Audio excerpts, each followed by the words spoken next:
How do, everybody? Straight out of the theater review for Thor, Love and Thunder. No spoilers, of course. And yeah, I know you haven't seen me in a long time. Listen, man, I'm still trying to figure out how I'm going to work Dark Side reviews. I got a whole bunch of stuff going on in real life, and I'm not going to get into all of that right now. But I am going to try and get on more, but I don't know. So thanks for those of you guys who stuck around. Yeah, that's all I can say. And yes, I know a lot of stuff has come out and I haven't talked about it, but man, real life is, we got a lot going on in the family. All right, so here's the deal with Thor, Love and Thunder. I feel like for the most part for this, there's going to be two types of people. Some people might land in the middle, but you're either going to love or hate this film. Now, for me, I'm leaning towards really not liking this film, but I'm not going to go full tilt and say hate, because there was some stuff that I did enjoy about this film. But the major problem with this film is the comedic element. It's too much.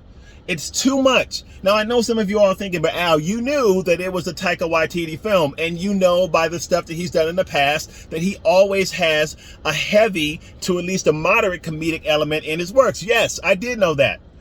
But this was too much. It was almost slapstickish in its execution. And the problem with the comedic element being so heavy in this film is that when we did have those moments of consequence, those moments that were supposed to have an emotional weight, I guess that was designed to move us, it doesn't, because all of the comedy that they put before it kind of washed all of it out. Like you were waiting for some of those consequential moments for them to throw a joke in there.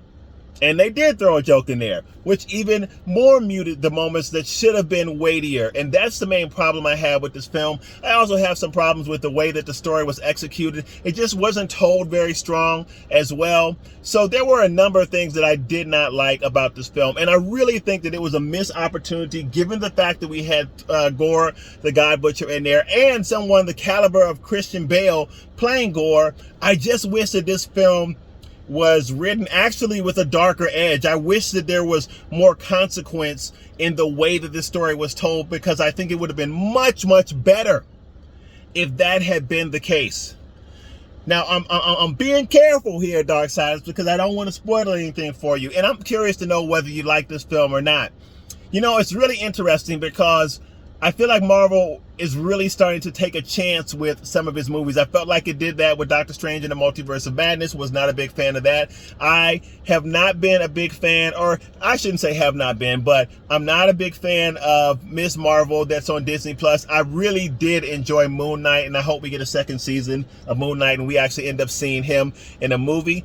But I feel like now, like, Marvel's taking chances, right?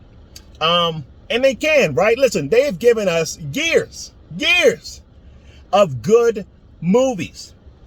So I feel like now they can start to take chances because they built their base, their core audience well enough to do so. But this movie just does not land for me. Now, I will say this, and Marvel is really good at this, and they're smart for doing this as well. Marvel does set some things up in this movie to further expand the DC. I saw a Black Adam trailer. That's what made DC pop in my mind before the movie.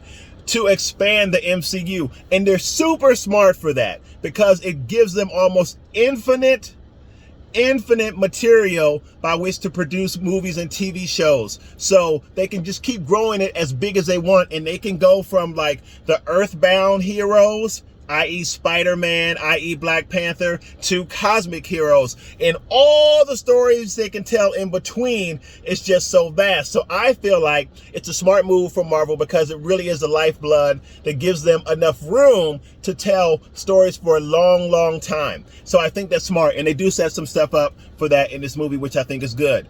But on the whole, I was really disappointed. I just sat there as some of the people around me were clapping at certain scenes, and I was like, I got nothing.